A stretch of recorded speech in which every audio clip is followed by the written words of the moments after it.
So more leads doesn't automatically mean more profit. If your revenue per lead is below your target threshold, then you're just scaling inefficiency.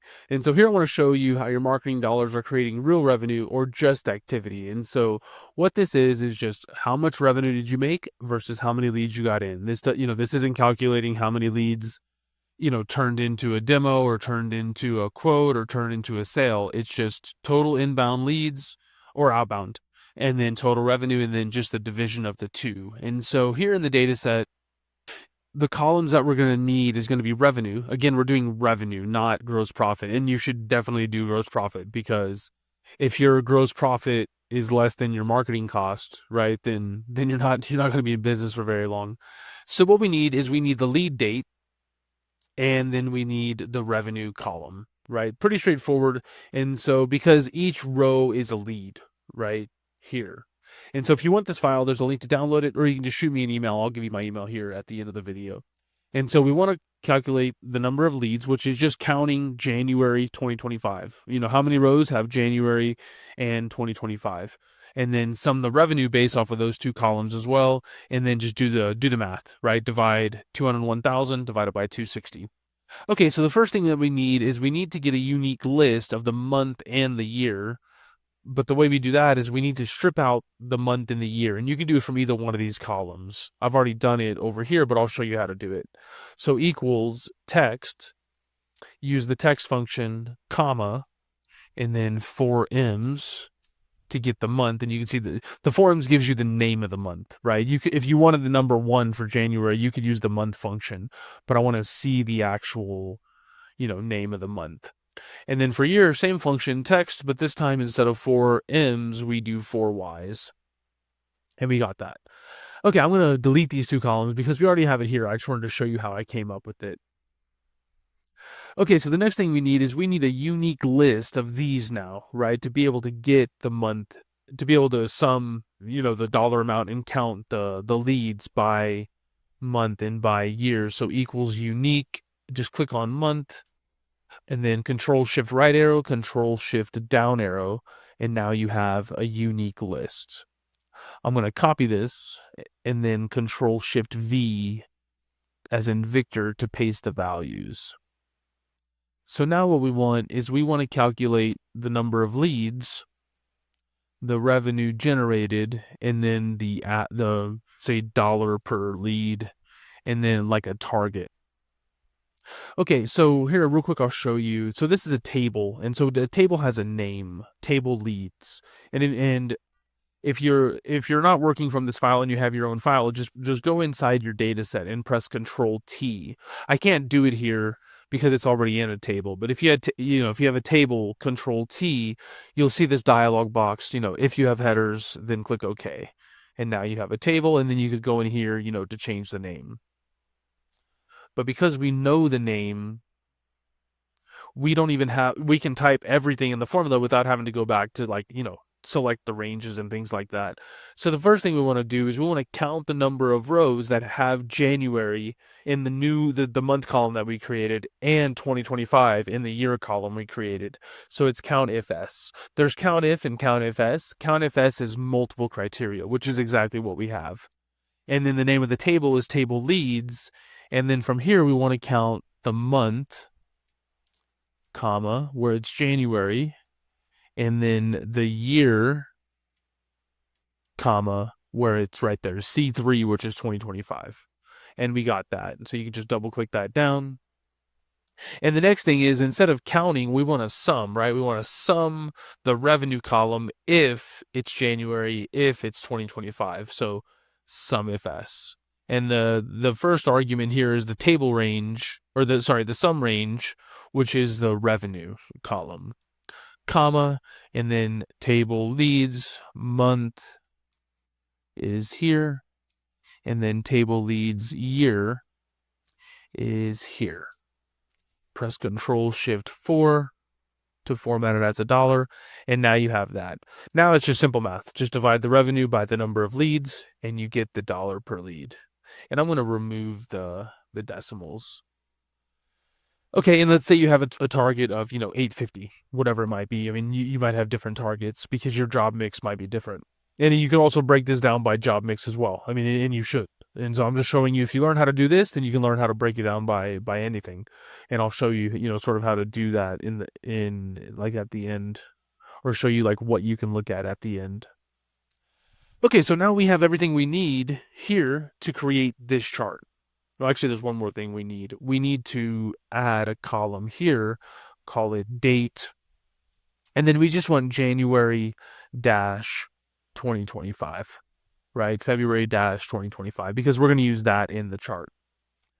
Okay, so for the chart, we want to have just the leads as the column, and then the dollar per lead and the target as the line. And so I'm going to highlight these two, and then hold down Control, and then highlight these two.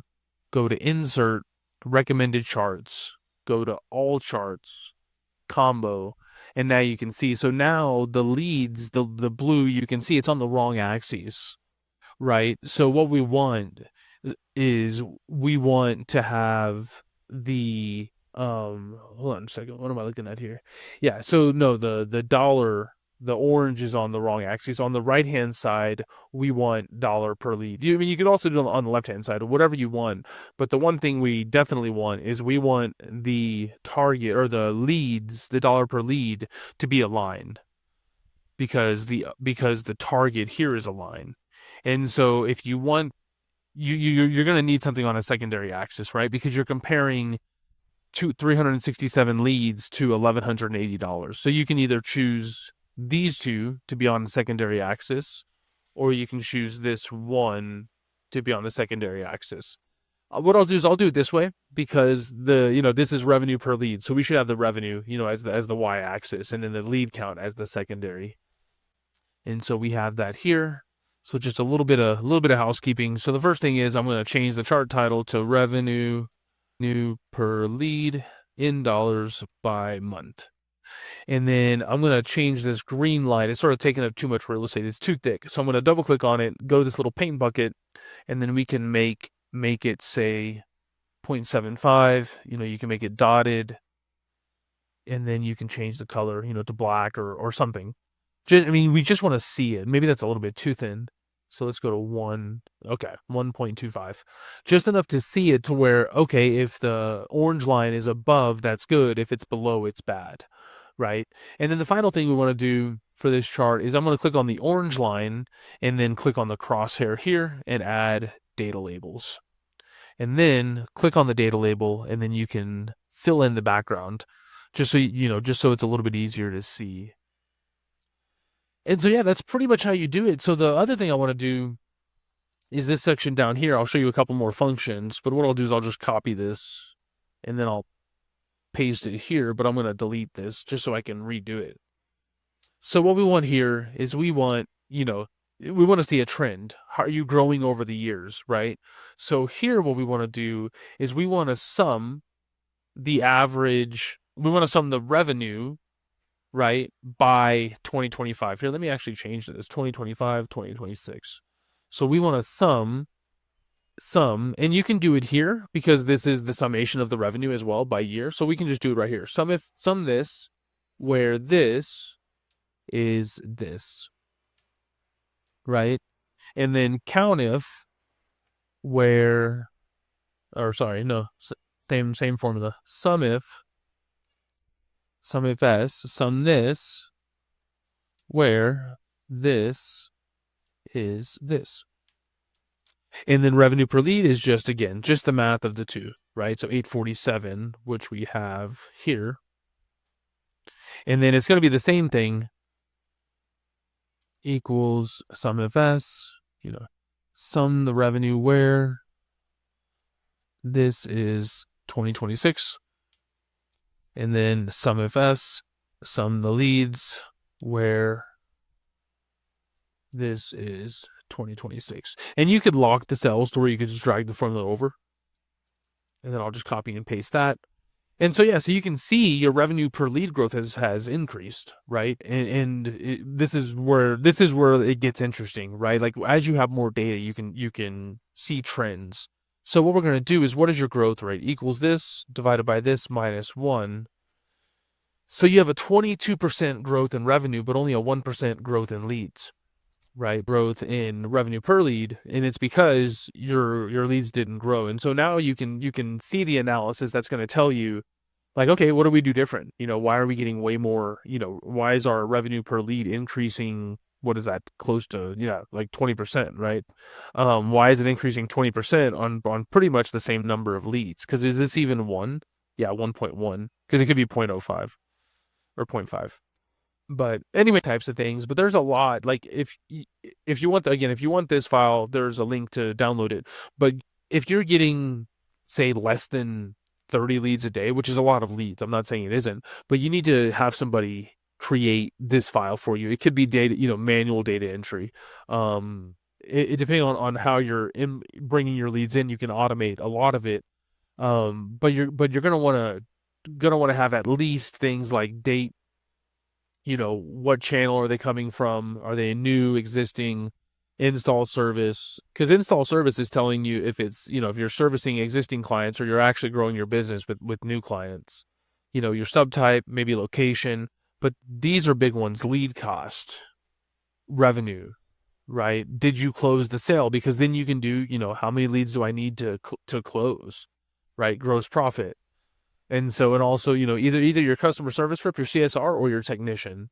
And then if you have that, you can get 20 different KPIs. I mean, if you're reading the book, or if you came here from the book, then most of this chapter, the marketing chapter, is from this file. And if you're watching the videos online and you found me that way, a lot of the marketing KPIs are from this exact file, because there's 15 to 20. I said 20 earlier because there are 20, but there's 15, probably 12 to 15 extremely valuable ones. And then there's 5 that are still valuable, but they're not as valuable as, average cost per lead, right? Like average revenue per lead, which is what this one is. And so, yeah. So if you need some help, structuring your data in this format, you can just let me know. There's a link to hop on my calendar, or you can shoot me an email. And my email is, questions@databoards.io. But anyways, that's all I got in this one, and I'll see you in future lessons.